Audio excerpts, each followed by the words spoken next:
Olá, amante do terror. Um tempo atrás, eu abordei uma das AUs do Ben 10 chamada Carnitrix, uma versão maligna do Ben 10 que basicamente transforma o portador em um monstro sedento por sangue. E antes que você me pergunte o que é uma AU, significa universo alternativo, ou seja, como seria se tal coisa acontecesse em um universo diferente. No caso de Ben 10, o que aconteceria se o Azimuth fosse um desgraçado maníaco sedento por sangue? O original é aquele que todo mundo já conhece.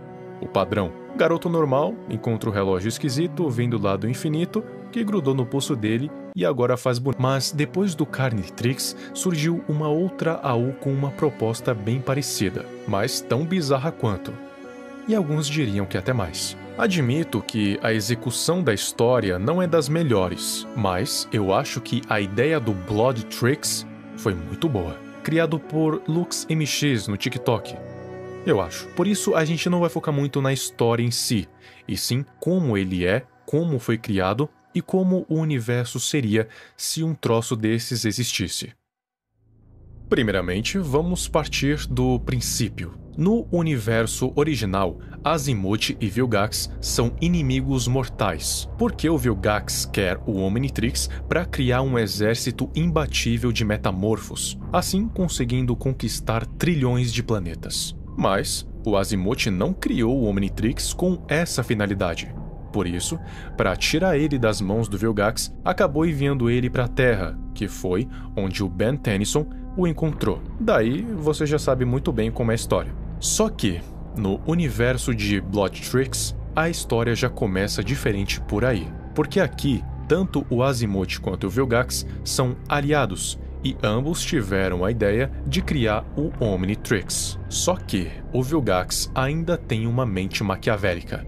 Só que ao invés de um conquistador, ele é simplesmente um genocida, querendo exterminar todas as raças, menos os Quimera sui generis e os Galvanianos, que são as raças deles dois. Azimuth, ao contrário da AU do Carnitrix, não concorda com essa ideia, e por isso bolou um plano. Ele injetou uma toxina no DNA dos aliens do Omnitrix. Assim, toda vez que o Vilgax se transformasse, iria sofrer danos físicos graves, e a regeneração das criaturas só amplificaria ainda mais a dor. Vilgax ficou furioso com essa traição, e com as suas próprias mãos, assassinou Azimuth, e decidiu que iria criar o seu próprio Omnitrix. Usando a carne do Azimuth e de todos os outros aliens que ele venceu, ele criou um dispositivo feito de carne e ossos. Uma gosma vermelha grotesca capaz de agir por conta própria. Aquilo era nada mais nada menos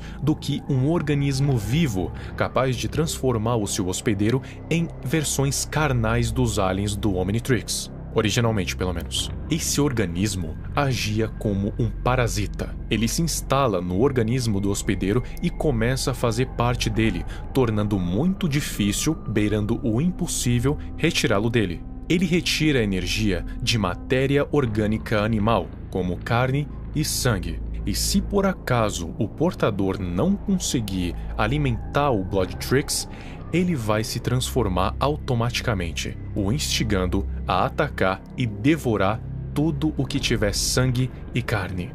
E conforme o portador vai se transformando, tanto automaticamente quanto deliberadamente, ele vai ganhando uma personalidade mais agressiva, vai ficando mais violento. A sua própria aparência vai mudando e a tentação vai ficando cada vez mais incisiva.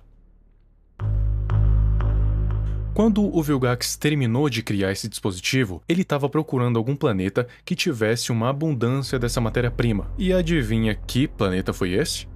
A Terra.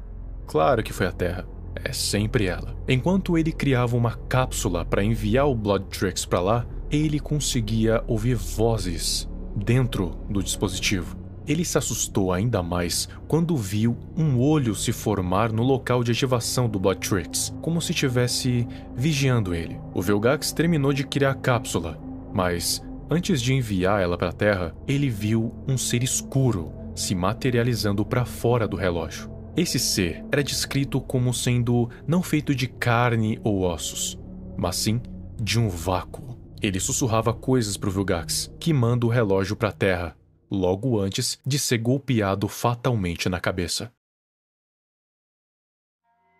Quem encontra esse relógio é o Ben, e acontece aquilo que a gente já tá careca de saber. Você que já viu a AU do Carnitrix sabe muito bem o que acontece quando o Ben se transforma. Ele sente uma dor excruciante. Por exemplo, quando ele se transforma no Chama, seus ossos se quebram e sua pele queima. A mesma coisa com Bloodtrix. A sua pele entra em combustão e a transformação é grotesca. Mas esse Pironita, ele é diferente.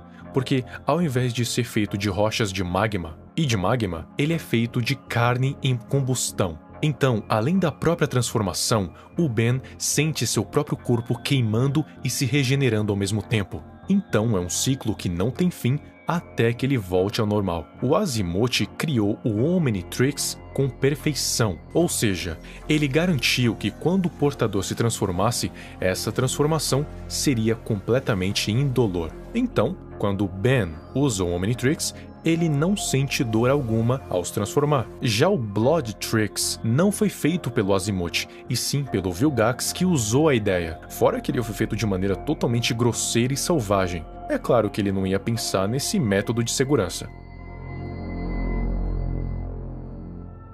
O Bloodtrix tem algumas informações bem específicas que eu vou resumir aqui agora. Ao contrário do Omnitrix e do Carnitrix, que são fundidos apenas no DNA, o Bloodtrix também é fundido no coração e nas vias cerebrais do portador. Ou seja, é um parasita que consegue fazer com que o hospedeiro dependa totalmente dele para sobreviver. Então, para removê-lo, tem que ser um método muito específico e não só arrancar o braço como foi feito com o Carnitrix. O Bloodtrix também tem um mecanismo de defesa que deixa um alien pronto toda vez que o Ben estiver em perigo.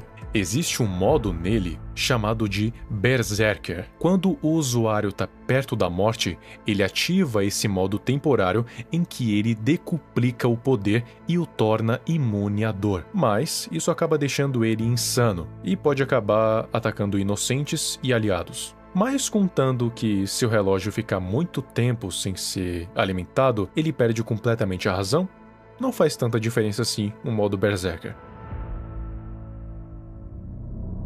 Então, recapitulando, Bloodtrix, ao invés de um dispositivo eletrônico que transforma o corpo do usuário através do DNA, é um organismo vivo que transforma o seu usuário alterando a estrutura do seu corpo, causando uma dor imensa no processo. Todos os aliens, sem exceção, são feitos de carne, até mesmo o Petrosapien, que ao invés de ser feito de silício, é feito de carbono ultradenso, o que dá uma dureza extrema para sua pele. Ao contrário dos outros, ele precisa de uma matéria-prima para se manter funcionando, ou melhor, para se manter vivo, e essa matéria é extraída dos corpos de seres animais, como carne, sangue e ossos.